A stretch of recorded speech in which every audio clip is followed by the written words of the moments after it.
ನಮಸ್ಕಾರ ಎಲ್ಲರಿಗೂ. ಸೊ ಈ ಒಂದು ವಿಡಿಯೋದಲ್ಲಿ ನಾನು ತಂದಿರ್ತಕ್ಕಂಥ ಒಂದು ಸಬ್ಜೆಕ್ಟ್ ಏನು ಅಂತಂದರೆ, ಕುಂಡಲಿನಿ ಅವೇಕನಿಂಗ್ ಅನ್ನೋ ಒಂದು ವಿಚಿತ್ರವಾದ ಎಕ್ಸ್ಪೀರಿಯನ್ಸ್ ಬಗ್ಗೆ ನಾನು ಮಾತಾಡ್ತಾ ಹೋಗ್ತೀನಿ. ಮತ್ತು ಆ ಒಂದು ಕುಂಡಲಿನಿ ಅವೇಕನಿಂಗ್ ಅನ್ನೋ ಒಂದು ಸ್ಪಿರಿಚುವಲ್ ಕಾನ್ಸೆಪ್ಟ್ನ ಸೈಂಟಿಫಿಕಲಿ ಅರ್ಥ ಮಾಡ್ಕೊಳ್ಳೋದು ಹೇಗೆ, ಆ್ಯಕ್ಚುಲಿ ಅದನ್ನು ಹೇಗೆ ಸಿಮಿಲಾರಿಟೀಸ್ನ ಕೊಡೋದ್ರ ಮೂಲಕ ಹೇಗೆ ಅದನ್ನು ವೈಜ್ಞಾನಿಕವಾಗಿ ಅರ್ಥ ಮಾಡ್ಕೋಬೋದು ನಮ್ಮ ಬಾಡಿ ಒಳಗಡೆ ಇರ್ತಕ್ಕಂಥ ಒಂದು ಶಕ್ತಿ. ಸೊ ಮೊದಲನೇದಾಗಿ ಕುಂಡಲಿನಿ ಅಂತ ಅಂದರೆ ಏನದು ಅರ್ಥ ಅಂತೇಳಿ ನಾವು ಇಂಟ್ರೊಡಕ್ಷನಲ್ಲಿ ನೋಡ್ತಾ ಹೋದಾಗ, ಕುಂಡಲಿನಿ ಅಂದರೆ ಕಾಯಿಲ್ಡ್ ಸ್ನೇಕ್ ಅಂತ ಕರೀತಾರೆ. ಅಂದರೆ ಮುದುಡಿರ್ತಕ್ಕಂಥ ಒಂದು ಹಾವು ಅಂತ, ಒಂದು ಸರ್ಪಕ್ಕೆ ಒಂದು ಹೋಲಿಕೆ ಬರುತ್ತೆ ಕುಂಡಲಿನಿ ಅನ್ನೋ ಒಂದು ಅರ್ಥ. ಏನು ಅಂತಂದರೆ, ಈ ಒಂದು ಕುಂಡಲಿನಿ ಅನ್ನೋದು ಒಂದು ಡಿವೈನ್ ಫೆಮಿನಿನ್ ಎನರ್ಜಿ ಅಂತ. ಈ ಒಂದು ಎನರ್ಜಿ ಎಲ್ಲರೊಳಗಡೆ ಅಡಗಿರುತ್ತೆ, ಈ ಒಂದು ಎನರ್ಜಿ. ಆದರೆ ಅದು ಎಚ್ಚೆತ್ಕೊಂಡಿರಲ್ಲ, ಅಂದರೆ ಅದು ಒಂದು ಆ್ಯಕ್ಟಿವ್ ಸ್ಟೇಟಲ್ಲಿ ಆಗಿರಲ್ಲ. ಸೊ ಎಲ್ಲಿ ಇದು ಇರುತ್ತೆ ಈ ಒಂದು ಡಾರ್ಮೆಂಟ್ ಸ್ಟೇಟಲ್ಲಿ ಅಂತಂದರೆ, ಈ ಒಂದು ಸ್ಪೈನ್ ಅಂತ ಏನು ಕರೀತಾರಲ್ಲ, ಅದರ ಬೇಸಲ್ಲಿ ಮೂಲಾಧಾರ ಅಂತ ಕರೀತಾರೆ. ಸೊ ಅಲ್ಲಿ ಈ ಒಂದು ಡಿವೈನ್ ಫೆಮಿನಿನ್ ಎನರ್ಜಿ ಇರುತ್ತೆ ಅಂತ ಹೇಳಿ ನಾವು ನಂಬ್ತೀವಿ. ಮತ್ತು ಆ ಒಂದು ಕುಂಡಲಿನ ಜಾಗೃತ ಆಗಬೇಕು ಅಂತಂದರೆ ಕೆಲವೊಂದು ಯೋಗಿಕ್ ಪ್ರಾಕ್ಟೀಸ್ಗಳು, ಆಮೇಲೆ ಕೆಲವೊಂದು ಆಸನಗಳು, ಕೆಲವೊಂದು ಚಾಂಟ್ಸ್ಗಳು ಹೇಳೋದರ ಮೂಲಕ, ಕೆಲವೊಂದು ಕ್ರಿಯಾಯೋಗಗಳನ್ನು ಮಾಡೋದರ ಮೂಲಕ ಆ ಒಂದು ಡಾರ್ಮೆಂಟ್ ಆಗಿರ್ತಕ್ಕಂಥ ಒಂದು ಶಕ್ತಿಯನ್ನು ನಾವು ಎಚ್ಚೆತ್ಕೊಳ್ಬೋದು ಅಂತ ಹೇಳಿ ನಾವು ತಿಳಿಬೋದು. ಮತ್ತು ಇದು ಹಿಂಗೆ ಆದರೆ ಆ್ಯಕ್ಚುಲಿ ಈ ಥರ ಹಿಂಗೆ ಎಚ್ಚೆತ್ಕೊಂಡ್ರೆ ಏನಾಗುತ್ತೆ ಅಂತ, ಆ ಒಂದು ಎಕ್ಸ್ಪೀರಿಯೆನ್ಸ್ ಏನಾಗುತ್ತೆ, ಆ ಒಂದು ಬಿಲಿಯನ್ ಮೆಂಟಲ್ ಆರ್ಗ್ಯಾಸ್ಮಿಕ್ ಪ್ಲೆಷರ್ ಬರುತ್ತಲ್ಲ, ಇದು ಹೆಂಗೆ, ಇದು ವಿಚಿತ್ರ, ಇದು ಏನು ಎಲ್ಲರಿಗೂ ಆಗ್ತಕ್ಕಂಥದ್ದ ಅಂತ ನಾವು ನೋಡ್ತಾ ಹೋಗೋಣ. ಮತ್ತು ಈ ಕುಂಡಲಿನಿಯ ಅನ್ನೋ ಒಂದು ಈ ಥರ ಇದೆ ಬಾಡಿ ಒಳಗಡೆ ಅಂತ ಯಾವಾಗ ಪ್ರಸ್ತಾಪ ಆಯಿತು ಜಗತ್ತಿನಲ್ಲಿ ಅಂತ ಹೇಳಿದರೆ, 2700-3000 ವರ್ಷಗಳ ಹಿಂದೆ ಇರ್ತಕ್ಕಂಥ ಉಪನಿಷತ್ತುಗಳಲ್ಲಿ ಇದರ ಪ್ರಸ್ತಾಪವನ್ನು ಮಾಡ್ತಾರೆ. ಮತ್ತು 15ನೇ ಶತಮಾನದಲ್ಲಿ ಹಠಯೋಗ ಅನ್ನುವ ಒಂದು ಯೋಗಿಕ್ ಪ್ರಾಕ್ಟೀಸ್ಗಳಲ್ಲಿ ಕೂಡ ಕುಂಡಲಿನಿಯ ಒಂದು ಪ್ರಸ್ತಾಪ ಆಗಿದೆ. 16ನೇ ಶತಮಾನದಲ್ಲಿ ಈ ಕುಂಡಲಿನಿ ಅನ್ನೋ ಟರ್ಮನ್ನು ಯೋಗ ಉಪನಿಷತ್ತುಗಳು ಕೂಡ ಬಳಸ್ತಾ ಬಂದಿದ್ದಾನೆ. ಸೊ ಇಂಟ್ರೊಡಕ್ಷನಲ್ಲಿ ಏನು ಹೇಳಿದೆ ನಾನು, ಕುಂಡಲಿ ಅಂದರೆ ಬೇಸಿಕ್ ಅದೊಂದು ಸರ್ಪ. ಆ ಒಂದು ಸರ್ಪಕ್ಕೆ ಹೋಲಿಸ್ತಾರೆ. ಅದು ನಮ್ಮ ಮೂಲಾಧಾರದಲ್ಲಿ ಇರುತ್ತೆ. ಅದನ್ನು ಜಾಗೃತಗೊಂಡಾಗ ಅದು ಚಕ್ರಗಳ ಮೂಲಕ ಕಾನ್ಸೆಪ್ಟಲ್ಲಿ ಅದು ಮೇಲೆ ಬರ್ತಾ ಲೈಕ್ ಕ್ರೌನ್ ಚಕ್ರಕ್ಕೆ ರೀಚ್ ಆಗುತ್ತೆ. ಈ ಥರ ರೀಚ್ ಆದಾಗ ಆ ಒಂದು ಲೈಟ್ನಿಂಗ್ ಥರ ಒಂದು ಎಕ್ಸ್ಪೀರಿಯನ್ಸ್ ಬರುತ್ತೆ. ಸೊ ಇದನ್ನು ಎಲ್ಲೆಲ್ಲಿ ಬಂದಿದೆ ಅಂತ ನಾವು ನೋಡಿದ್ವಿ. ನೆಕ್ಸ್ಟ್, ಚಕ್ರ ಅಂತ ಒಂದು ಪದ ಬಳಸಿದೆ ನಾನು. ಏನಿದು ಚಕ್ರಗಳ ಕಾನ್ಸೆಪ್ಟು ಅಂತ ಬಂದಾಗ, ಈ ಕುಂಡಲಿನಿ ಮೇಲೆ ಬರಬೇಕು ಅಂತ ಹೇಳಿದ್ನಲ್ಲ, ಯಾವ ರೀತಿಯಾಗಿ ಬರುತ್ತೆ ಅಂಥೇಳಿ ನಾವು ನೋಡ್ತಾ ಹೋದಾಗ ಚಕ್ರಗಳನ್ನು ನಾವು ಬಾಡಿಯಲ್ಲಿ ಮಾಡ್ತಾ ಹೋಗ್ತೀವಿ. ಇಂಪಾರ್ಟೆಂಟ್ ಆಗಿರತಕ್ಕಂಥದ್ದು ಎಲ್ಲಿಂದ ಎಲ್ಲಿಗೆ ರೀಚ್ ಆಗಬೇಕು ಅಂದರೆ, ಮೂಲಾಧಾರ ಚಕ್ರದಿಂದ ಕ್ರೌನ್ ಚಕ್ರ ತನಕ ಎಷ್ಟೊಂದು ಇದ್ದಾವೆ ಆ್ಯಕ್ಚುಲಿ. ಅನಾಹತ, ಮಣಿಪುರ ಮತ್ತು ಆಗ್ನೇಯ ಚಕ್ರ ಅಂತ ಹೇಳಿ ಬರ್ತಾ ಹಿಂಗೆ ಇರ್ತವೆ. ಈ ಚಕ್ರ ಅಂತಂದರೆ ಎನರ್ಜಿ ಸೆಂಟರ್ಸ್ಗಳು ಅಂತ ನಾವು ಕರಿತೀವಿ. ಅಂದರೆ ಒಂದೊಂದೇ ಚಕ್ರನ ರೀಚ್ ಆಗ್ತಾ ಹೈಯೆಸ್ಟ್ ಬಂದಾಗ ಆಗ್ನೇಯ ಚಕ್ರ ಮತ್ತು ಹೈಯೆಸ್ಟ್ ಕ್ರೌನ್ ಚಕ್ರ ಅಥವಾ ಸಹಸ್ರಾರ ಚಕ್ರ ಅಂತ ಕರೀತಾರೆ. ಸೊ ಅಲ್ಲಿಗೆ ರೀಚ್ ಆದಾಗ ಎನರ್ಜಿ, ಆ ಡಿವೈನ್ ಫೆಮಿನಿನ್ ಎನರ್ಜಿ ಅಲ್ಲಿಗೆ ರೀಚ್ ಆದಾಗ ನಮಗೆ ಲೈಟ್ನಿಂಗ್ ಥರ, ಒಂಥರ ಕೋಲ್ ಮಿಂಚಿನ ಥರ ಒಂದು ಬಿಲಿಯನ್ ಆರ್ಗ್ಯಾಸ್ಮಿಕ್ ಪ್ಲೆಷರ್ ಬರುತ್ತೆ ಅಂತ ಹೇಳಿ ಆ್ಯಕ್ಚುಲಿ ಆ ಥರ ಆ ಒಂದು ಎಕ್ಸ್ಪೀರಿಯನ್ಸ್ ಮಾಡಲ್ಪಟ್ಟವರು ಹೇಳ್ಕೊಂಡಿದ್ದಾರೆ. ಅದನ್ನು ಮುಂದೆ ಹೇಳ್ತಾ ಹೋಗ್ತೀನಿ. ಸೊ ಹೀಗೆ ಇದು. ಆಮೇಲೆ ಇದಕ್ಕೆ ಯಾವುದು ಹೆಲ್ಪ್ ಆಗುತ್ತೆ ಅಂತಂದರೆ, ನಾಡಿ ಅಂತ ಇನ್ನೊಂದು ಕಾನ್ಸೆಪ್ಟ್ ಬರುತ್ತೆ. ನಾಡಿ ಅಂತಂದರೆ ನಮಗೆ ಗೊತ್ತಿದ್ದಂಗೆ ಒಂದು ಚಾನಲ್ ಅಂತ, ಅಥವಾ ಒಂದು ಮಾಧ್ಯಮ ಅಂತ. ಆ ಮಾಧ್ಯಮಗಳ ಮೂಲಕ ಇದು ಹೋಗುತ್ತೆ. ಆ ಸುಷುಮ್ನ ನಾಡಿ ಅಂತ ಒಂದು ಕಾನ್ಸೆಪ್ಟ್ ಬರುತ್ತೆ. ಈ ಸುಷುಮ್ನ ನಾಡಿ ಕೂಡ ಆ ಒಂದು ಮೂಲಾಧಾರದ ಹತ್ರ ಇರುತ್ತೆ. ಅಲ್ಲಿಂದ ಈ ಸುಷುಮ್ನ ನಾಡಿ ಹೆಲ್ಪ್ ಮಾಡುತ್ತೆ ಈ ಒಂದು ಎನರ್ಜಿಯನ್ನು ತಗೊಂಡು ಹೋಗಿ ಪ್ರತಿಯೊಂದು ಚಕ್ರಗಳ ಮೂಲಕ ಅದು ರೀಚ್ ಆಗ್ತಾ ಅದು ಫೈನಲ್ ಎಂಡ್ ಸ್ಟೇಜಿಗೆ ಕ್ರೌನ್ ಚಕ್ರಕ್ಕೆ ಬಂದು ರೀಚ್ ಆಗಬೇಕು, ಅಥವಾ ಅದು ಮರ್ಜ್ ಆಗಬೇಕು ಅಂತ ಅಲ್ಟಿಮೇಟ್ ಕಾನ್ಷಿಯಸ್ನೆಸ್ಸಲ್ಲಿ. ಸೊ ಇಲ್ಲಿ ಚಕ್ರಗಳ ಒಂದು ಕಾನ್ಸೆಪ್ಟ್ ಬಂತು. ನೆಕ್ಸ್ಟ್ ನಾವು ಏನು ನೋಡ್ತಾ ಹೋಗಬೇಕು, ಆಬ್ವಿಯಸ್ಲಿ ಎಲ್ಲರ ಮನಸ್ಸಲ್ಲಿ ಒಂದು ಕ್ವಶನ್ ಬರುತ್ತೆ, ಹೌದಾ ಇಂಥ ಒಂದು ವಿಚಿತ್ರ ಶಕ್ತಿ ನಮ್ಮೊಳಗಡೆ ಇದೆಯಾ? ಹಾಗಿದ್ದ ಮೇಲೆ ಯಾವ ರೀತಿಯಲ್ಲಿ ಅದನ್ನು ಮಾಡೋದು, ಅಂದರೆ ಮೆಥಡ್ಗಳ ಬಗ್ಗೆ, ಅಂದರೆ ಯಾವ ಒಂದು ಅನುಸರಿಸಿದರೆ ಈ ಥರ ಒಂದು ಆಗುತ್ತೆ ಅಂತ ನೋಡಿದಾಗ, ನಾವು ಡೈರೆಕ್ಟಾಗಿ ಹಿಂಗೆ ಆಗ್ಬಿಡುತ್ತೆ ಹಂಗಲ್ಲ. 2 ಸ್ಟೆಪ್ಪನ್ನು ನೋಡ್ತಾ ಹೋಗೋಣ. ಒಂದು ಆ್ಯಕ್ಟಿವ್ ಮೆಥಡ್, ಇನ್ನೊಂದು ಪ್ಯಾಸಿವ್ ಮೆಥಡ್ ಅಂತ. ಏನು ಸಕ್ರಿಯವಾಗಿ ಮಾಡ್ತಕ್ಕಂಥ ಒಂದು ಹೆಂಗೆ ಇದನ್ನು ಸಕ್ರಿಯವಾಗಿ ನಾವು ಮಾಡ್ಬೋದು ಆ್ಯಕ್ಟಿವ್ ಮೆಥಡಲ್ಲಿ ಅಂತ ನೋಡ್ತಾ ಹೋದಾಗ, ಕೆಲವೊಂದು ಹಠಯೋಗ, ಹಠ ಅಂತಂದರೆ ಏನು, ಲೈಕ್ ನಾವು ಛಲ ಬಿಡದೆ ಮಾಡ್ತಕ್ಕಂಥದ್ದು ಅಥವಾ ಫೋರ್ಸ್ ಅಂತ ಮಾಡ್ತಕ್ಕಂಥದ್ದು. ಅಂದರೆ ನಮ್ಮೊಳಗಡೆ ಇರ್ತಕ್ಕಂಥ ಶಕ್ತಿಯನ್ನು ಕೆಲವೊಂದು ಆಸನಗಳ ಮೂಲಕ, ಅಥವಾ ಕೆಲವೊಂದು ಪ್ರಾಣಾಯಾಮದಂತಹ ಒಂದು ಯೋಗಿಕ್ ಪ್ರಾಕ್ಟೀಸ್ಗಳ ಮೂಲಕ, ಇದೆಲ್ಲ ಯೋಗ ಉಪನಿಷತ್ತಲ್ಲಿ ಪ್ರಸ್ತಾಪ ಮಾಡಿದ್ದಾರೆ. ನಾನು ಅದರ ಬಗ್ಗೆ ಈಗ ಡೀಪಾಗಿ ಹೋಗ್ತಾ ಇಲ್ಲ. ಆದರೆ ಮೆಥಡ್ಗಳು ಯಾವ ಥರ ಇದಾವೆ ಅಂತ ನಾನು ಹೇಳ್ತಾ ಇದ್ದೀನಿ ಅಷ್ಟೇ. ಕ್ರಿಯಾಯೋಗದಿಂದ ಮಾಡ್ಬೋದು, ಹಠಯೋಗದಿಂದ ಮಾಡ್ಬೋದು, ಕೆಲವೊಂದು ಮಂತ್ರಗಳಿಂದ, ಚಾಂಟಿಂಗ್ಸ್ಗಳಿಂದ ಮಾಡ್ಬೋದು ಅಂತ ಹೇಳಿ ಮೂಲಗಳು ನಮಗೆ ತಿಳಿಸ್ತವೆ. ಸೊ ಇದು ಆಕ್ಟಿವ್ ಮೆಥಡ್ ಅಂತ. ಅಂದರೆ ಒಬ್ಬ ವ್ಯಕ್ತಿ ತನ್ನೊಳಗಡೆ ಒಂದು ಈ ಥರ ಒಂದು ಯೋಗಿಕ್ ಪ್ರಾಕ್ಟೀಸ್ಗಳಿಂದ, ಆ ಒಂದು ಮೂಲಾಧಾರದಿಂದ ಆ ಒಂದು ಡಿವೈನ್ ಫೆಮಿನಿನ್ ಎನರ್ಜಿನ ಚಕ್ರಗಳ ಮೂಲಕ, ಸುಷುಮ್ನ ನಾಡಿಯ ಮೂಲಕ ಹೈಯೆಸ್ಟ್ ಅಂದರೆ ಕ್ರೌನ್ ಚಕ್ರಕ್ಕೆ ರೀಚ್ ಮಾಡ್ತಕ್ಕಂಥ ಒಂದು ಸೆಲ್ಫ್ ಇಂಡ್ಯೂಸ್ಡ್ ಅಂತ ಕರಿಬೋದು ಇದನ್ನು ಆ್ಯಕ್ಚುಲಿ, ಆಯಿತಾ. ಸ್ವಯಂ ಪ್ರೇರಿತ, ಸೆಲ್ಫ್ ಇಂಡ್ಯೂಸ್ಡ್ ಆಗಿ ಮಾಡ್ತಕ್ಕಂಥ ಒಂದು ಮೆಥಡಿಗೆ ನಾವು ಆಕ್ಟಿವ್ ಮೆಥಡ್ ಅಂತ ಕರಿತೀವಿ. ಇನ್ನು ಆಕ್ಟಿವ್ ಮೆಥಡ್ ಆಗಿಲ್ಲ ನನಗೆ ಅಂತಂದರೆ ಯಾವ ಥರ ಆಗ್ಬೋದು ಅಂತಂದರೆ, ಈಗ ಒಬ್ರಿಗೆ ಆಲ್ರೆಡಿ ಕುಂಡಲಿನಿ ಜಾಗೃತ ಆಗಿರುತ್ತೆ. ಸೊ ಗುರು ಅಂತ ಕರೆಸ್ಕೊಳ್ತಾರೆ ಅವರು, ಯೋಗಿಕ್ ಗುರುಗಳು ಇರ್ತಾರೆ. ಅವರು ಶಿಷ್ಯರಿಗೆ ಅಥವಾ ಯಾರಿಗೆ ಅದು ಎಕ್ಸ್ಪೀರಿಯನ್ಸ್ ಆಗಬೇಕು, ಆ ಒಂದು ಹಂಗೆ ರೈಸ್ ಆದಾಗ ಹಿಂಗಿರುತ್ತೆ ಅಂತ ಎನರ್ಜಿ ಅಂತ, ಅದನ್ನು ಅವರು ಟ್ರಾನ್ಸ್ಫರ್ ಮಾಡ್ಬೋದು. ಸೊ ಅಗೇನ್ ಇದು ಯಾವ ಒಂದು ಸೈಂಟಿಫಿಕ್ ಸೋರ್ಸಲ್ಲಿ ಬರುತ್ತೆ ಅದನ್ನು ನಾನು ಡಿಸ್ಕಸ್ ಮಾಡ್ತಾ ಇಲ್ಲ. ಸೊ ಇರೋ ಮೆಥಡ್ಗಳು ಶಕ್ತಿಪಥ ಅಂತ ಇದಕ್ಕೆ ನಾವು ಕರಿತೀವಿ. ಶಕ್ತಿಪಥ ಅಂತಂದರೆ ಈಗ ಹೇಳ್ದಂಗೆ ಎನರ್ಜಿ ಟ್ರಾನ್ಸ್ಫರ್ ಆಗೋದಂತ. ಅವರಿಗಾಗಿರ್ತಕ್ಕಂಥ ಎಕ್ಸ್ಪೀರಿಯನ್ಸ್ನ ಈ ಒಂದು ಶಿಷ್ಯರಿಗೆ ಅವರು ಟ್ರಾನ್ಸ್ಫರ್ ಮಾಡ್ತಾರೆ. ಆದರೆ ಈ ಒಂದು ಮೆಥಡಲ್ಲಿ ಮೂಲಗಳ ಪ್ರಕಾರ ಇದು ಫರೆವರ್ ಆಗಿ ಇರ್ತಕ್ಕಂಥ ಎಕ್ಸ್ಪೀರಿಯನ್ಸ್ ಅಲ್ಲ. ಸ್ವಲ್ಪ ಹೊತ್ತಲ್ಲಿ ಇರುತ್ತೆ, ಆಮೇಲೆ ಅದು ಹೋಗುತ್ತೆ, ಮತ್ತೆ ಬೇಕು ಅಂಥೇಳಿ ಆ ಒಂದು ಲೂಪಲ್ಲಿ ಅವನು ಶಿಷ್ಯ ಇರ್ತಾನೆ.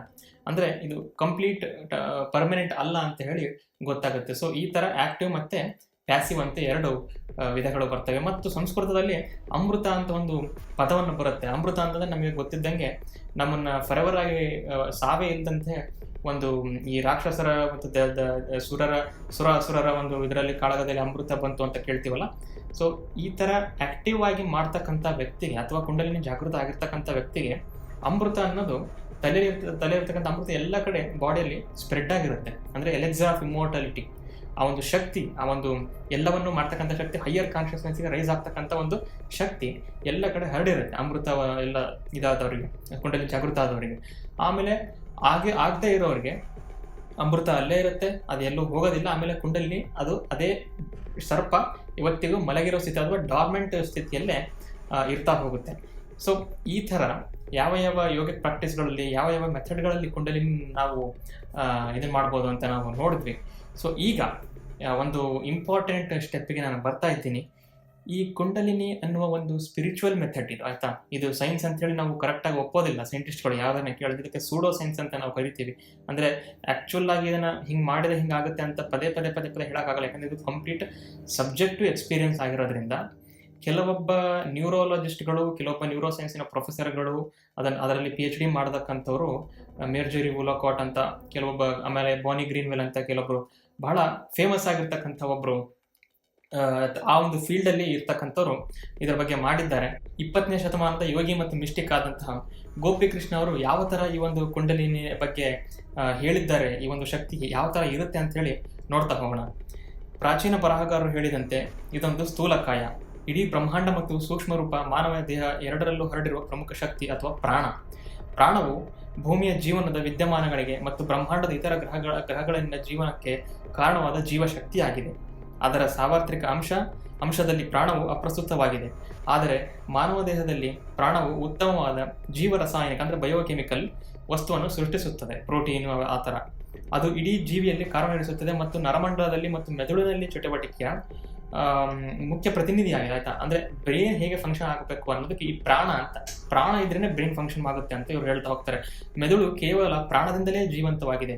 ಪ್ರಬುದ್ಧ ವ್ಯಕ್ತಿಯ ಪಾತ್ರದಲ್ಲಿನ ಪ್ರಮುಖ ಮಾನಸಿಕ ಬದಲಾವಣೆಗಳೆಂದರೆ ಅವನು ಅಥವಾ ಅವಳು ಸಹಾನುಭೂತಿ ಮತ್ತು ಹೆಚ್ಚು ನಿರ್ಲಿಪ್ತರಾಗಿರುವುದು, ಹಿಂಸೆ ಅಥವಾ ಆಕ್ರಮಣಶೀಲತೆ ಅಥವಾ ಸುಳ್ಳಿನ ಕಡೆ ಯಾವುದೇ ಒಲವು ಇರೋದಿಲ್ಲ ಇಂಥವ್ರು, ಆಯಿತಾ. ಇವರೆಲ್ಲವೂ ಕಾಮಾಗಿರ್ತಾರೆ, ಸರಿಯಾಗಿರ್ತಾರೆ, ಕಡಿಮೆ ಅಹಂ ಇರುತ್ತೆ, ಇವರಿಗೆ ಈಗೋಯಿಸ್ಟಿಕ್ ಆಗಿರಲ್ಲ ಈ ಥರ ಜಾಗೃತ ಆದವರಿಗೆ, ಆಯಿತಾ. ಎಚ್ಚರಗೊಂಡ ಜೀವಶಕ್ತಿಯು ನೈತಿಕತೆಯ ತಾಯಿಯಾಗಿರುತ್ತೆ, ಏಕೆಂದರೆ ಎಲ್ಲ ನೈತಿಕತೆಯು ಈ ಜಾಗೃತ ಶಕ್ತಿಯಿಂದ ಹುಟ್ಟುತ್ತದೆ. ಈಗ ಮೊರಾಲಿಟಿ ಬಗ್ಗೆ ಮಾತಾಡ್ತೀವಿ. ಜೀವನದಲ್ಲಿ ಯಾರು ಅಷ್ಟು ಮೊರಲ್ ಆಗಿದ್ದಾರೆ ಅಂತಂದರೆ ಅವರ ಸ್ಪಿರಿಚುವಲ್ ಕಾನ್ಷಿಯಸ್ನೆಸ್ ಎಷ್ಟಿದೆ ಅನ್ನೋದ್ರ ಮೇಲೆ ಡಿಪೆಂಡ್ ಆಗುತ್ತೆ. ಅದೇ ಈ ಕುಂಡಲಿನಿ ಕೆಲವೊಂದ್ಸಲ ಒಂದು ದಾರಿದೀಪವಾಗಿ ನಮಗೆ ಕಾಣುತ್ತೆ ಅಂತ ಹೇಳಿ ಇವರು ಹೇಳ್ತಾರೆ. ಮೊದಲಿನಿಂದಲೂ ಈ ವಿಕಸನೀಯ ಶಕ್ತಿಯೇ ಮಾನವರಲ್ಲಿ ನೈತಿಕತೆಯ ಪರಿಕಲ್ಪನೆಯನ್ನು ಸೃಷ್ಟಿಸಿದೆ ಅಂತ ಹೇಳಿ ಗೋಪಿಕೃಷ್ಣ ಅವರು ಕುಂಡಲಿನಿಯ ಬಗ್ಗೆ ಹೇಳ್ತಾರೆ. ಮತ್ತು ನಾವು ನ್ಯೂರೋ ಸೈನ್ಸಿನ ಪ್ರಕಾರ ಮತ್ತು ಸೈಕಾಲಜಿಯ ಪ್ರಕಾರ ಈ ಕುಂಡಲಿನಿಗೆ ಏನು ಮಹತ್ವ ಇದೆ ಅಂತ ಹೇಳಿ ನಾವು ನೋಡ್ತಾ ಹೋದಾಗ ಕಾರ್ಲ್ ಯುಂಗ್ ಅನ್ನೋ ಒಂದು ಸ್ವಿಸ್ ಸೈಕೋ ಅನಲಿಸ್ಟ್ ಬಗ್ಗೆ ನಾನು ಎಷ್ಟೊಂದು ನನ್ನ ಹಳೆಯ ವಿಡಿಯೋಗಳಲ್ಲಿ ಹೇಳಿದ್ದೆ. ಅವರು ಹೇಗೆ ಒಂದು ಡ್ರೀಮ್ಸ್ಗಳನ್ನು ಅನಲೈಸ್ ಮಾಡ್ತಿದ್ರು, ಹೇಗೆ ಒಂದು ಕಲೆಕ್ಟಿವ್ ಅನ್ಕಾನ್ಷಿಯಸ್ ಅನ್ನೋ ಒಂದು ವಿಚಿತ್ರ, ಸಬ್ಕಾನ್ಷಿಯಸ್ಗಿಂತನೂ ಕೆಳಗೆ ಇರುವ ಒಂದು ವಿಚಿತ್ರ ಆ ಒಂದು ಪ್ರಪಂಚದ ಬಗ್ಗೆ ಮಾತಾಡ್ತಾ ಇದ್ರಲ್ವ. ಅವರು ಕೂಡ ಸೈಕಾಲಜಿಕಲ್ ಕ್ಲಬ್ ಇನ್ ಝೂರಿಕ್, ಇನ್ಫ್ಯಾಕ್ಟ್ ಹೌದು, ಝೂರಿಕ್ಕಲ್ಲಿ ಸ್ವಿಟ್ಜರ್ಲೆಂಡಲ್ಲಿ 1932ರಲ್ಲಿ ಕುಂಡಲಿನಿ ಬಗ್ಗೆ ಒಂದು ಸ್ಪೀಚ್ ಕೊಡ್ತಾರೆ.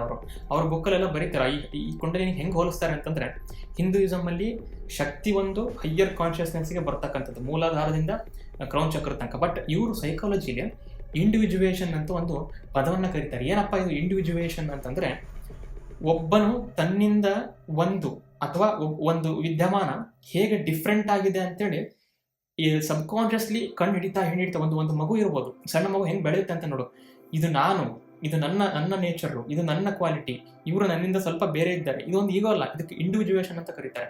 ಬಟ್ ಈ ಥರ ಅರ್ಥ ಮಾಡ್ಕೊಳ್ಳೋದ್ರಿಂದ ನನ್ನ ಹೈಯರ್ ಸೆಲ್ಫಿಗೆ ನಾನು ಹೋಗೋದು ಹೇಗೆ ಅಂತ ಒಬ್ಬ ವ್ಯಕ್ತಿ ಒಳಗಿಂದ ಟ್ರಾನ್ಸ್ಫಾರ್ಮ್ ಆಗ್ತಾನಲ್ಲ. ಇದು ಒಂದು ಮೆಂಟಲ್ ಆಲ್ಕೆಮಿ, ಇದು ಒಂದು ಮೆಂಟಲ್ ಆಲ್ಕೆಮಿ. ಒಬ್ಬ ಮನುಷ್ಯ ಕಬ್ಬಿಣದಿಂದ ಒಬ್ಬ ಗೋಲ್ಡ್ ಆಗೋದು ಹೆಂಗೆ, ಅಂದರೆ ಮೆಂಟಲಿ ಗೋಲ್ಡ್ ಆಗೋದು ಹೆಂಗೆ ಅಂತ.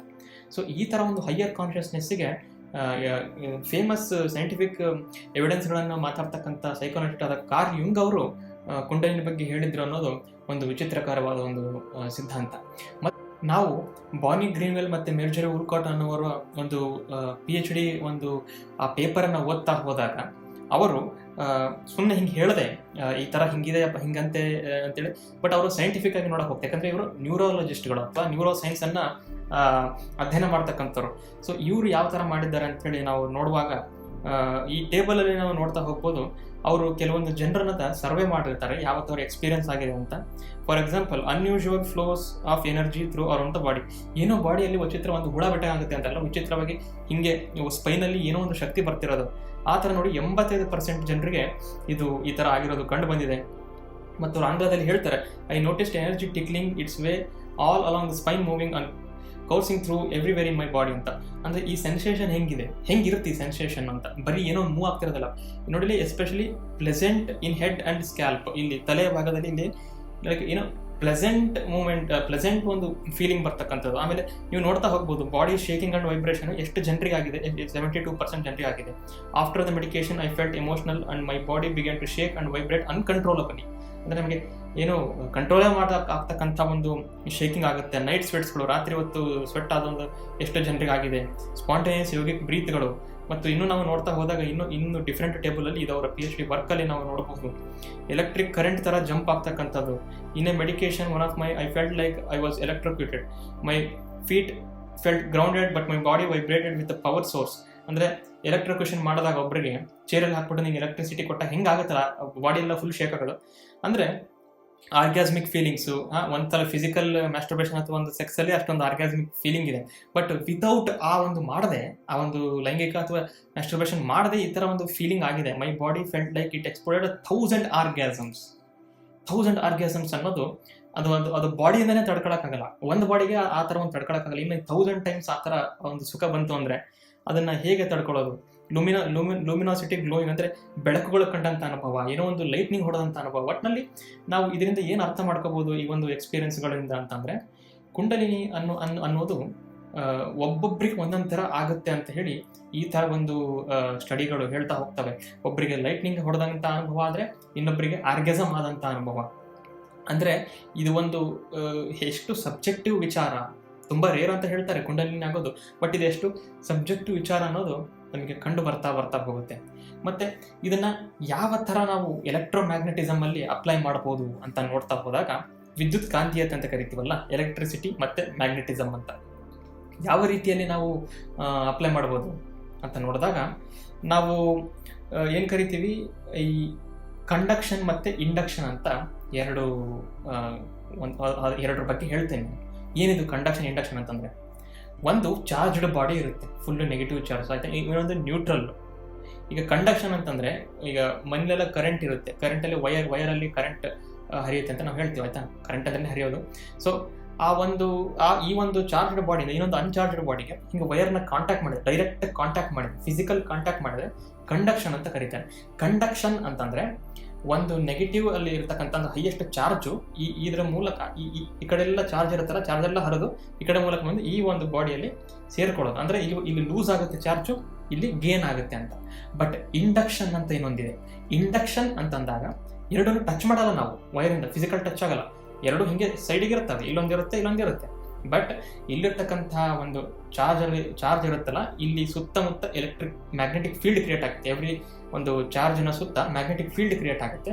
ಇದು ಮ್ಯಾಕ್ಸ್ವೆಲ್ ಸಿದ್ಧಾಂತ. ಈ ಫೀಲ್ಡ್ ಏನು ಮಾಡುತ್ತೆ, ಮ್ಯಾಗ್ನೆಟಿಕ್ ಫೀಲ್ಡ್, ಅಯಸ್ಕಾಂತೀಯ ಈ ಒಂದು ಬಲ, force field, this induces opposite current, but it never loses its value. Conduction ಅಲ್ಲಿ ಅದರ ವ್ಯಾಲ್ಯೂ ಲೂಸ್ ಆಯಿತು, ಇಂಡಕ್ಷನ್ ಅಲ್ಲಿ ವ್ಯಾಲ್ಯೂ ಲೂಸ್ ಆಗಿಲ್ಲ, but it induces equivalent opposite current. ಫ್ಲೆಮಿಂಗ್ನ ರೈಟ್ ಹ್ಯಾಂಡ್ ನಿಯಮ, ಜನರೇಟರ್, ಡೈನಮೋ, ಫ್ಲೆಮಿಂಗ್ನ ರೈಟ್ ಹ್ಯಾಂಡ್ ನಿಯಮ, ಇದೆಲ್ಲ 8ನೇ 9ನೇ ಕ್ಲಾಸಿನ ಭೌತಶಾಸ್ತ್ರ, ಅದು ಬೇರೆ ಮಾತು. ಆಮೇಲೆ ಯಾಕೆ ಇವೆರಡು ಹೇಳಿದೆ, ಪಾಸಿಟಿವ್ ನೆಗೆಟಿವ್ ಶಕ್ತಿಯ ಬಗ್ಗೆ ಹೇಳಿದೆ ಅಂತಂದ್ರೆ, ಎರಡು ಸುಷುಮ್ನ ನಾಡಿ ಬಗ್ಗೆ ನಾನು ಮಾತಾಡ್ದೆ ಅಲ್ವಾ ಇಂಟ್ರೊಡಕ್ಷನ್ ಅಲ್ಲಿ. ಸುಷುಮ್ನ ನಾಡಿ ಬೇಸಲ್ಲಿ ಸ್ಪೈನಿನ ಬೇಸಲ್ಲಿರ್ತಕ್ಕಂಥದ್ದು. ಈ ಸುಷುಮ್ನ ನಾಡಿಯ ಜೊತೆಗೆ ಐಡಾ ಅಥವಾ ಇಡಾ ಅಂತ ಸಂಸ್ಕೃತದಲ್ಲಿ ಐಡಾ ನಾಡಿ ಅಂತ ಕರೀತಾರೆ, ಅಥವಾ ಇಡಾ ನಾಡಿ ಅಂತ ಕರೀತಾರೆ. ಇದಕ್ಕೆ ನಾವು ಮೂನಿಗೆ ಹೋಲಿಸ್ತೀವಿ, ಅಂದ್ರೆ ಚಂದ್ರನಿಗೆ ಹೋಲಿಸ್ತೀವಿ. ಇದು ತಂಪು, ಇದು ಫೆಮಿನಿನ್ ಅಂತ ಕರಿತೀವಿ. ಇದು ಒಂದು ನೆಗೆಟಿವ್ ಎನರ್ಜಿ ಅಂತ. ಇಲ್ಲಿ ಸರಿಯಾಗಿ ಸ್ಪಷ್ಟಪಡಿಸ್ತೀನಿ. ನೆಗೆಟಿವ್ ಎನರ್ಜಿ ಅಂದ್ರೆ ಕೆಟ್ಟದು ಅಲ್ಲ, ನೆಗೆಟಿವ್ ಅಂದ್ರೆ ಕೆಟ್ಟದು, ಆ ಟೈಪ್ ನೆಗೆಟಿವ್ ಅಲ್ಲ. ಪೋಲಾರಿಟಿ, ಧ್ರುವೀಯತೆ ಬಗ್ಗೆ ಮಾತಾಡ್ತಾ ಇದ್ದೀನಿ. ನೆಗೆಟಿವ್ ಎನರ್ಜಿ ಅಂದ್ರೆ ನೆಗೆಟಿವ್ ಪೊಟೆನ್ಷಿಯಲ್ ಇರ್ತಕ್ಕಂಥ ಎನರ್ಜಿ ಅಂತ ತಿಳ್ಕೊಬೇಕು, ಆಯ್ತಾ? ನೆಗೆಟಿವ್ ಅಂತ ತಕ್ಷಣ ಇದು ಕೆಟ್ಟದು, ಧ್ರುವೀಯತೆ, ಐ ರಿಪೀಟ್, ಧ್ರುವೀಯತೆ, ಪೊಲಾರಿಟಿ ಅಷ್ಟೇ. ಈ ಇಡಾ ನಾಡಿ ಈ ಕೆಳಗಿಂದ ಮೇಲೆ ಹೋಗುತ್ತೆ. ಇದೊಂದು ಫೀಮೇಲ್ ಎನರ್ಜಿ, ಇದೊಂದು ಫೆಮಿನಿನ್ ಎನರ್ಜಿ. ನಾವು ಮೂಲಾಧಾರದಿಂದ ಗ್ರೌಂಡ್ ತನಕ ಹೋಗೋದು. ಇದಕ್ಕೆ ಮೂನಿಗೆ ಹೋಲಿಸ್ತಾರೆ. ಈ ಇಡಾ ನಾಡಿಗೆ ಮೂನಿಗೆ ಚಂದ್ರಗೆ ಹೋಲಿಸ್ತಾರೆ. ತಂಪು ಆಕೆ, ಅವಳು ಕೆಳಗಿಂದ ಮೇಲೆ ಹೋಗ್ತಾಳೆ. ಇವನೇನಿದ್ದಾನೆ ಪಿಂಗಾಲ ನಾಡಿ ಅಂತ ಇನ್ನೊಂದು, ಅದು ಸೂರ್ಯನಿಗೆ ಹೋಲಿಸ್ತಾರೆ. ಸೊ ಅದು ಕಾಸ್ಮಿಕ್ ಪವರ್ ಅಂದ್ರೆ ಅದು ಮೇಲಿಂದ ಕೆಳಗೆ ಬರುತ್ತೆ, ಕ್ರೌನ್ ಇಂದ ಕೆಳಗೆ ಬರುತ್ತೆ. ಇವೆರಡು ಎಲ್ಲಿ ಮುಟ್ಟುತ್ತಾವಲ್ಲ, ಅವಾಗ ಅಲ್ಲಿ 1000 ಬಿಲಿಯನ್ ಆರ್ಗ್ಯಾಸ್ಮಿಕ್ ಪ್ಲೆಷರ್ ಅಂತ. ಅಂದ್ರೆ ಇಲ್ಲಿ ಹೆಣ್ಣು ಗಂಡಿನ ಮಿಲನ ಆದಾಗ ಹಿಂಗಾಗುತ್ತಲ್ಲ, ಸೊ ಅದೇ ತರ ನೆಗೆಟಿವ್ ಅವಳು ಎನ್ನುವ ಎನರ್ಜಿ ಮೇಲೆ ಬಂದು ಆ ಪಿಂಗಾಲ ನಾಡಿ ಮತ್ತೆ ಈ ಇಡಾ ನಾಡಿ ಅನ್ನುವುದು ಮೀಟ್ ಆಗುವಂತ ಒಂದು ಅತ್ಯದ್ಭುತ ವಿದ್ಯಮಾನಕ್ಕೆ ನಾವು ಕುಂಡಲಿನಿ ಜಾಗೃತ ಅಂತ ನಾವು ಕರಿತೀವಿ. ಮತ್ತೆ ಇದನ್ನ ನಾವು ಎಲ್ಲಿ ಗಮನಿಸ್ತೀವಿ, ಈ ತರ ವೇದಗಳು, ಉಪನಿಷತ್ತುಗಳು ಹೇಳ್ಬಿಡ್ತು. ಏನಿದು ನಮ್ಮ ಬಾಡಿಯನ್ನು ಕರೆಂಟ್ ಅನ್ಕೊಂಡ್ಬಿಟ್ಟಿದಾವ ವೇದಗಳು ಅಂತ. ಎಷ್ಟು ಬ್ಯೂಟಿ ಇದೆ ನೋಡಿ ಉಪನಿಷತ್ತುಗಳಲ್ಲಿ. ಒಂದು ದಿನ ಮಳೆಗಾಲ ಬಂದಿರುತ್ತೆ, ನೀವು ಹೋಗಿರ್ತೀರಿ ಮಳೆಗಾಲದಲ್ಲಿ ಹೋದಾಗ ಏನಾಗುತ್ತೆ ನೋಡು, ಮೋಡಗಳು ಲೈಕ್ ಮಳೆ ಬರೋಕ್ಕಿಂತ ಮುಂಚೆ ಘರ್ಷಣೆ ಆಗ್ತಾವಲ್ಲ, ಆ ಥರ ಒಂದಕ್ಕೊಂದು ಬಡದಾಗ ಚಾರ್ಜ್ ಎಕ್ಸ್ಚೇಂಜ್ ಆಗುತ್ತೆ. ಅಂದರೆ ಇವಾಗ ನೋಡು, ನೀನು ಒಂದು ಕಾರ್ಪೆಟ್ ಹಾಸಿರ್ತಾರೆ ಒಂದು ಮನೆಯಲ್ಲಿ, ಕಾರ್ಪೆಟ್ ಮೇಲೆ ಜಾಸ್ತಿ ಕಾಲಿನ ಉಜ್ಬಿಟ್ಟು ಅಥವಾ ಚಪ್ಪಲಿಂದ ಉಜ್ಬಿಟ್ಟು ಏನಾದರೂ ಮುಟ್ಟಕ್ಕೆ ಹೋಗು, ಚಟ್ ಅಂತ ಹೊಡಿತೆ. ಯಾಕೆಂದರೆ electrostatic energy, electricity by the virtue of your like ಏನೋ ಪೊಟೆನ್ಷಿಯಲ್. ನೀನು ಅದನ್ನು ಯಾವ ಥರ ಗೇನ್ ಮಾಡಿದ್ದೀಯ, ಯಾವಾಗ ನಿನ್ನ ಕಾಲನ್ನು ಕಾರ್ಪೆಟಿನ ಮೇಲೆ ನೀನು ರಬ್ ಮಾಡಿದಾಗ you gain negative charges from that. ಯಾವಾಗ ನೀನು ಒಂದು ಸ್ಕ್ರೀನನ್ನು ಒಬ್ಬರು ವ್ಯಕ್ತಿಗೆ ಮುಟ್ತೀಯೋ ಯು ಡಿಸ್ಚಾರ್ಜ್. ಅದಕ್ಕೆ ಡಿಸ್ಚಾರ್ಜ್ ಆಗೋದು ಕೊರೋನಾ ಡಿಸ್ಚಾರ್ಜ್. ಇದು ಮತ್ತೆ ರೋಗದ ಕೊರೋನಾ ಅಲ್ಲ, ಕೊರೋನಾ ಡಿಸ್ಚಾರ್ಜ್ ಅಂತಂದ್ರೆ ಏನಂತ ಹೇಳ್ತೀನಿ.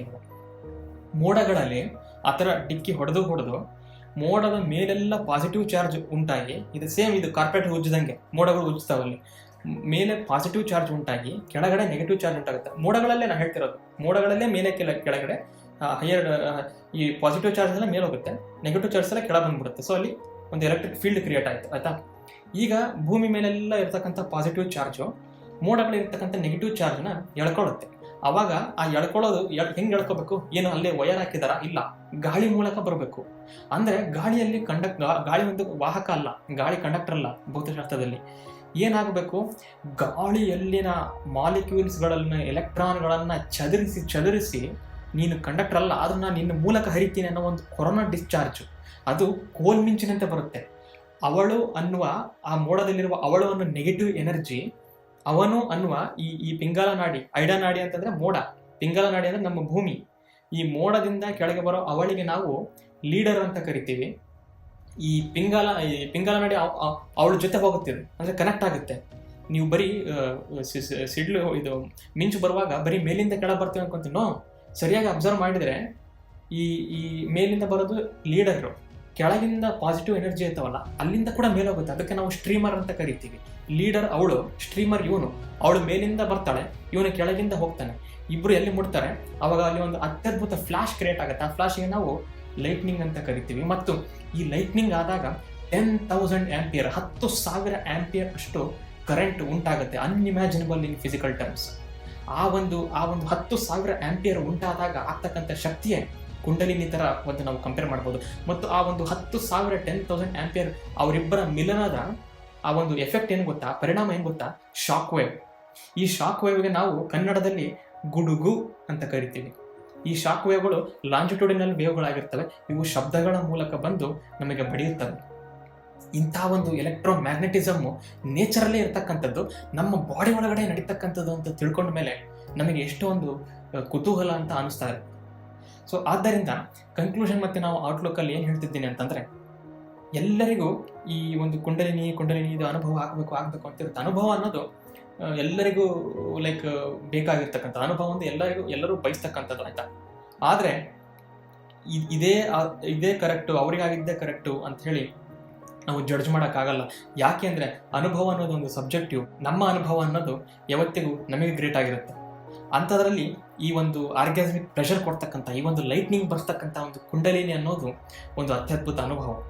ಆದರೆ ಈ ಅತ್ಯದ್ಭುತ ಕುಂಡಲಿನಿ ಅನುಭವವನ್ನು ಹೇಗೆ ನಾನು ಪರಿಪರಿಯಾಗಿ ವರ್ಣಿಸಲಿ? ಅವಳು ಅನ್ನೋ ಆ ಒಂದು ನಿಗೂಢ ನೆಗೆಟಿವ್ ಎನರ್ಜಿಗೆ ಅವನು ಅನ್ನುವ ಆ ಒಂದು ಪಿಂಗಲ ನಾಡಿ ಹೆಂಗೆ ಬರುತ್ತಲ್ಲ, ಆ ಒಂದು ಪಾಸಿಟಿವ್ ಎನರ್ಜಿ, ಆ ಒಂದು ಟ್ರೈನ್ ಆಫ್ ಲವ್ಗೆ ಆ ಪ್ಲಾಟ್ಫಾರ್ಮಲ್ಲಿ ಎಟರ್ನಿಟಿ ತನಕ ಕಾಯ್ತಾ ಇರೋಕ್ಕಂಥ ಒಂದು ಭಾವ ಇದು. 1000 ನಕ್ಷತ್ರಗಳ ಬೆಳಕು ಅನ್ನೋ ಅವಳ ರೂಪವನ್ನು ಸೇರ್ತಕ್ಕಂಥ ಅವನ ಪರಿ ಇದು. ಹೊರಗಡೆ ಇರ್ತಕ್ಕಂಥ ಎನ್ವೈರ್ಮೆಂಟು, ಈ ಒಂದು ಎಫೆಕ್ಟು, ಈ ಒಂದು ಮಾಯ ಅಂತಕ್ಕಂಥ ಆ ಒಂದು ಮಾಯೆಯ ಒಂದು ಬಲೆಯಲ್ಲಿ ಬೀಳದೆ ಅವಳು, ಆ ಕುಂಡಲಿನಿ ಅನ್ನೋಳು, ಆ ಒಂದು ಶಕ್ತಿ ಯಾವಾಗಲೂ ನನ್ನೊಳಗಡೆ ಇರ್ತಾಳೆ. ಸೊ ಅವಳನ್ನು ಎಚ್ಚರಿಸ್ಕೋಬೇಕು ಅನ್ನುವ ಅವನ ಎಡೆಬಿಡದ ಆವರಣದಂತೆ ಡಿವೈನ್ ಫೆಮಿನಿನ್ ಎನರ್ಜಿಯನ್ನು ಪಡ್ಕೊಳ್ಳೋಕ್ಕೆ ಅವನು 1000 ಟೈಮ್ಸ್ ಬಿಲಿಯನ್ ಟೈಮ್ಸ್ ಅವಳನ್ನು ಸೈಲೆನ್ಸಲ್ಲಿ ಕೂಗ್ತಾನೆ ಇರ್ತಾನೆ. ಅವನು ಯಾವತ್ತಿಗೂ ಗಿವ್ ಅಪ್ ಮಾಡೋದು. ಒಂದು ಬ್ರೈಟ್ ಡೇ ಅವನು ಅವಳಲ್ಲಿ ಮಿಂದು, ಇಲ್ಲಿ ಅವನು ಅಂತಂದರೆ ಆ ಒಂದು ಪಾಸಿಟಿವ್ ಎನರ್ಜಿ, ಅವಳು ಅಂತಂದರೆ ಈ ಒಂದು ಕುಂಡಲಿನ ಒಂದು ನೆಗೆಟಿವ್ ಎನರ್ಜಿ, ಯಾವಾಗ ಇವೆರಡು ಮಿಂದು ಈ ಸೃಷ್ಟಿಯ ಸಾರಕ್ಕೆ ಒಂದು ಸಾಕ್ಷಿ ಆಗುತ್ತೋ ಆ ಒಂದು ದಿನಕ್ಕೋಸ್ಕರ ಅವನು ಹಂಬಲಿಸ್ತಾ ಇರ್ತಾನೆ. ಅವನು ಅವಳಿಗೋಸ್ಕರ ಕಾಯ್ತಾನೆ ಇರ್ತಾನೆ ಆ ಪ್ಲಾಟ್ಫಾರ್ಮಲ್ಲಿ. ಮತ್ತು ಇದೇ ಅವನ ಕೊನೆಯ ಆಸೆಯಾಗಿ ಉಳಿಯುತ್ತೆ. ಸೊ ಅವನು ಅವಳಿಗೆ ಹೆಂಗೆ ಕಾಯ್ತಾ ಇದ್ದಾನೋ ಆ ಥರ ನಮ್ಮಲ್ಲಿ ಎಷ್ಟೋ ಕೋಟ್ಯಾಂತರ ಜನರು ನಾವು ಅಂದರೆ ಯಾರು, ನಮ್ಮೊಳಗಡೆ ಇರ್ತಕ್ಕಂಥ ಆ ಒಂದು ಅತ್ಯದ್ಭುತ ಶಕ್ತಿ ಏನು, ಆ ಒಂದು ಅಲ್ಟಿಮೇಟ್ ಕಾನ್ಷಿಯಸ್ನೆಸ್ ಅಂದರೆ ಏನು ಅಂತ ತಿಳ್ಕೊಳ್ಳೋ ಒಂದು ಪರಿಗೆ ನಾವು ಯಾವತ್ತಿಗೂ ಹಂಬಲಿಸ್ತಾ ಇರ್ತೀವಿ. ನಿಮಗೆ ಇದೇ ತರಹದ ಬ್ರಹ್ಮಾಂಡಗಳ ವಿಷಯಗಳು ಮತ್ತು ವಿಜ್ಞಾನದ ವಿಷಯಗಳು ಮತ್ತು ಮನಸ್ಸಿನ ವಿಷಯಗಳು ಇಷ್ಟ ಆದಲ್ಲಿ ನನ್ನ ಚಾನಲ್ನ ಸಬ್ಸ್ಕ್ರೈಬ್ ಮಾಡಿ. ನನ್ನ ವಿಡಿಯೋ ನೋಡಿದ್ದಕ್ಕೆ ಧನ್ಯವಾದಗಳು.